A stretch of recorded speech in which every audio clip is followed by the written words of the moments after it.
ہم کریں گے ہر مظلوم کی حمایت۔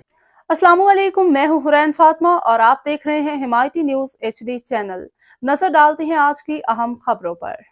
بھارت کو بڑا دھچکا، برازیل نے آکاش میزائل سسٹم کی خریداری سے انکار کر دیا۔ یہ فیصلہ بھارت کے لیے ایک بڑا سفارتی اور دفاعی دھچکا ہے، کیونکہ آکاش سسٹم کو بھارتی دفاعی صنعت کا اہم برآمدی پروڈکٹ سمجھا جاتا ہے۔ اکنامک ٹائمز کی رپورٹ کے مطابق برازیلی فضائیہ نے MBDA نامی یورپی کمپنی کے کیم ایئر میزائل سسٹم کو ترجیح دی ہے، جو 45 کلومیٹر تک مار کرنے کی صلاحیت رکھتا ہے۔ اس کے مقابلے میں بھارتی آکاش میزائل کی رینج صرف 25 سے 30 کلومیٹر تک محدود ہے۔ فیصلہ بھارت کے لیے ایک بڑا دھچکا ہے، خاص طور پہ اس وقت جب ملک اپنے دفاعی ساز و سامان کی برآمد کو فروغ دینے کی کوشش کر رہا ہے۔ بھارت آکاش میزائل سسٹم کو ویتنام، فلپائن اور ارجنٹینا سمیت دیگر ممالک کو فروخت کرنے کی کوشش کر رہا ہے۔ بھارتی دفاعی تجزیہ کار